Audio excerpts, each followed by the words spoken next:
Okay, तो अब अगला हमने डिस्कस करना है about the nature of physical laws. ठीक है, तो चार तरह के नेचर में जो है, जो फंडामेंटल लॉज जो है वो एग्जिस्ट करते हैं, जिसमें हमने फंडामेंटल फोर्सेस के बारे में पढ़ा था। ठीक है, फंडामेंटल जस्ट मतलब कि बेसिक, मतलब उन्हीं फोर्सेस से आगे वाली फोर्सेस निकली थी, तो सेम तरीके से इन्हीं लॉज से बहुत आगे वाले लॉज जो है वो निकल रहे थे। ठीक है, तो हमारे पास चार लॉ हैं, एक law of conservation of energy, law of conservation of momentum, law of conservation of angular momentum and law of conservation of charge. इसमें से आपने आई थिंक चार्ज का और एनर्जी का लोअर क्लासेस में पढ़ा होगा, मोमेंटम आई थिंक सो आपने नहीं पढ़ा होगा, या चीज़ वो पढ़ी होगी अगर आप आईसीएसई या सीबीएसई दूसरे स्टूडेंट्स हो। ओके, तो सबसे पहले हम पढ़ते हैं, डिस्कस करते हैं about the law of conservation of energy. तो law of conservation of energy का मतलब ये है कि energy can neither be created and not be destroyed but it can be change from one form to another. मतलब energy को आप खुद से क्रिएट नहीं कर सकते, मतलब बना नहीं सकते, डिस्ट्रॉय नहीं कर सकते, मतलब तबाह नहीं कर सकते, बस उसकी फॉर्म को आप चेंज कर सकते एक फॉर्म से दूसरे फॉर्म में। तो एनर्जी के लिए काफ़ी सारी एग्जांपल आ जाती हैं। जैसे अगर मैं एग्जांपल लूँ एक पेपर की, ठीक है, कि अगर आप चाहते हो कि मैं आप एक पेपर को डिस्ट्रॉय कर दो, जैसे एक पेपर है, आप चाहते हो इस पेपर को आप डिस्ट्रॉय कर दो, जला दो, तो जलाने से क्या होगा कि धुआं निकलेगा और उसके बाद पेपर जल के राख बन जाएगा, ऐश हो जाएगा। ठीक है, तो आपके हिसाब से तो आपको लगा आपने हाँ भाई पेपर तो जला दिया, पेपर तो खत्म हो गया, बट एक्चुअल में बस उसकी फॉर्म चेंज हुई होती है। अगर आप कभी तो उसको डिस्ट्रॉय कर ही नहीं सकते खुद से। ठीक है, जो उसमें से जिन पेपर जिससे मिलके बना था एशेस में चला गया, और दूसरा जो धुआं निकला था, जिसकी गैसेस निकली थी, वो निकल गई। मतलब सारा का सारा सिस्टम अभी भी आपके पास इस नेचर में ही प्रेजेंट है, मतलब वो खत्म नहीं हुआ। इसलिए हम इसको क्या बोलते हैं कि वहाँ पे एनर्जी कंजर्व रही। ठीक है, अब दूसरा मैं आपको समझाती हूँ with the example of the kinetic energy and potential energy system का फ्री फॉल के हिसाब से। ठीक है, जो फ्री फॉल, जो ग्रेविटी वाला जो कंसेप्ट है फ्री फॉल, उसके अकॉर्डिंग मैं आपको समझाती हूँ। उससे पहले आपको काइनेटिक एनर्जी और पोटेंशियल एनर्जी के बारे में पता होना चाहिए। लोअर क्लासेस में भी आपने पढ़ा हुआ है, वो आपको पता ही होगा। ठीक है, मैं आपको दोबारा से ओवरव्यू कर देती हूँ। काइनेटिक एनर्जी का मतलब क्या है कि जो आपके पास जो एनर्जी ऑब्जर्व होती है ड्यू टू दी मोशन। ठीक है, काइनेटिक एनर्जी किसकी वजह से अपीयर होती है? ऑब्जेक्ट के मोशन की वजह से। ठीक है, कि जब मोशन में आता है तब हमारे पास कौन सी एनर्जी होती है? Kinetic energy. दूसरा हमारे पास आती है पोटेंशियल एनर्जी। पोटेंशियल एनर्जी किसकी वजह से होती है? हमारे पास स्पेसिफिक कॉन्फ़िगरेशन की वजह से। ठीक है, स्पेसिफिक कॉन्फ़िगरेशन की वजह से, या आप यूं कहो उसकी हाइट की वजह से।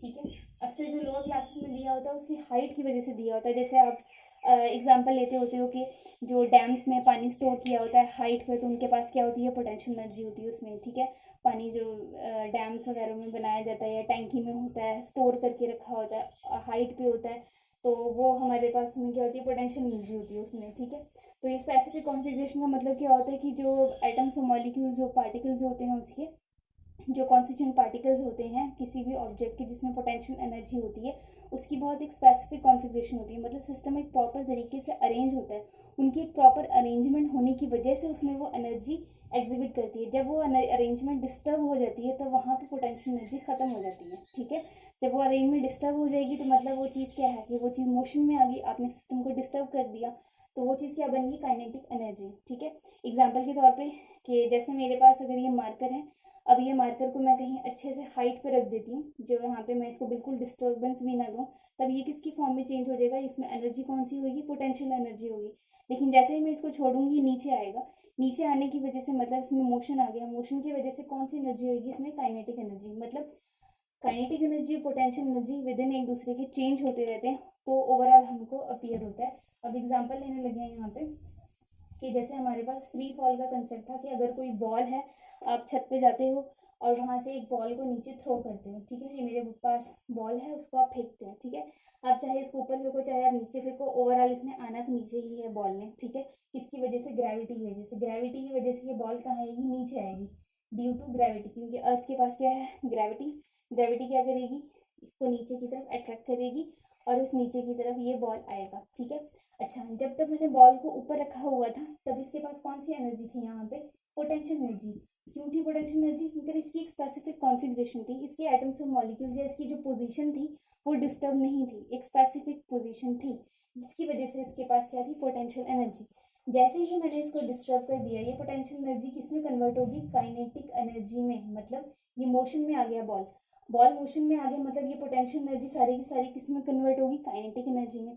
अब दोबारा ये काइनेटिक एनर्जी के साथ ये नीचे आ रहा था और दोबारा आके ये ग्राउंड पे समझो ज़मीन पे आके ये बॉल आ गया, ठीक है। तो दोबारा ये ज़मीन पे आ गया तो इसके पास कौन सी एनर्जी आ गई, पोटेंशियल एनर्जी, मतलब बॉल ज़मीन पे आके रुक गया जब, तब की बात कर रही हूँ, ठीक है। तब ये सारी की सारी काइनेटिक एनर्जी किस में कन्वर्ट होगी, पोटेंशियल एनर्जी।